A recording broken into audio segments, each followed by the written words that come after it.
ನಮಸ್ಕಾರ. Knowledge of ಸಬ್ಜೆಕ್ಟ್ನ ವೀಕ್ಷಕ ಬಾಂಧವರಿಗೆ ನನ್ನ 3 ಟಿಪ್ಸ್ಗಳನ್ನು ಹೇಳಲಿಕ್ಕೆ ಇಷ್ಟಪಡ್ತೇನೆ. ಆದ್ದರಿಂದ ನೀವು ಒಂದು ಲೈಕ್, ಒಂದು ಸಬ್ಸ್ಕ್ರೈಬ್ ಮಾಡ್ಕೊಳ್ಳಿ. ನಿಮಗೇನು ಅಂದರೆ ಕಮೆಂಟನ್ನು ಮಾಡಿ. ಮೊದಲನೇ ಟಿಪ್ಸ್ ಬಂದುಬಿಟ್ಟು ನಂಬರ್ 1, ನೆನಪಿಟ್ಕೊಳ್ಳಿ. ಬೆಳಗಿನ ಜಾವ ಮಕ್ಕಳನ್ನು ಬೇಗ ಇಳಿಸುವುದು, ಪಠ್ಯಕ್ರಮಗಳನ್ನು ಕೊಟ್ಟು ಅವರನ್ನು ಕೂರಿಸಿ ನಾವು ಅಬ್ಸರ್ವ್ ಮಾಡುವುದು. ಅದರ ಜೊತೆಯಲ್ಲಿ ಅವರ ದಿನಚರಿಗಳನ್ನು ಮುಗಿದ ನಂತರ, ಉಪಹಾರದಾದ ನಂತರ, ಮಧ್ಯಾಹ್ನದ ಹೊತ್ತಲ್ಲಿ ಮನೆಯಲ್ಲಿ ಅವರನ್ನು ಸ್ವಲ್ಪ ನಿದ್ರೆಗೆ ಅವಕಾಶ ಮಾಡಿಕೊಂಡು ಸಂಜೆ ಹೊತ್ತಲ್ಲಿ ಸ್ವಲ್ಪ ಆಟದ ಜೊತೆಯಲ್ಲಿದ್ದು ಆಟ ಆಡಿಸುವುದು.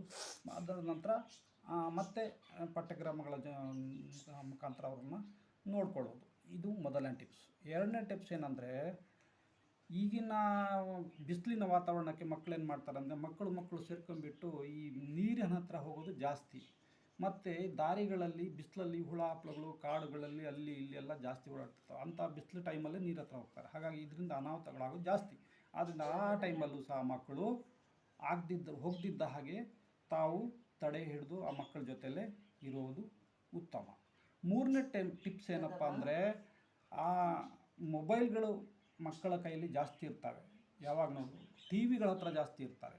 ಆ ಎರಡನ್ನು ಸಹ ಸ್ವಲ್ಪ ಸುಮಾರು 50% ಆದರೂ ಅವ್ರನ್ನ ಕಡಿಮೆ ಮಾಡಿ ಆ ಮಕ್ಕಳನ್ನು ಅದರಿಂದ ಅವಾಯ್ಡ್ ಮಾಡಬೇಕು.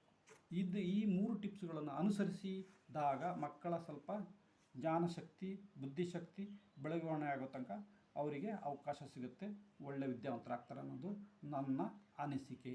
ಈ 3 ಟಿಪ್ಸ್ಗಳು ನಿಮಗೆ ಇಷ್ಟ ಆದಲ್ಲಿ ಒಂದು ಲೈಕ್ ಮಾಡಿ, ಇನ್ನೊಂದು ಸಬ್ಸ್ಕ್ರೈಬ್ ಮಾಡಿ.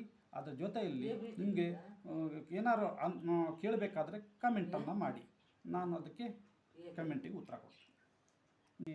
ಈ ನನ್ನ ಮಾನಸಿಗಳನ್ನು ಕೇಳಿದಂಥ ಪೋಷಕರಿಗೆ ನನ್ನ ಧನ್ಯವಾದಗಳು.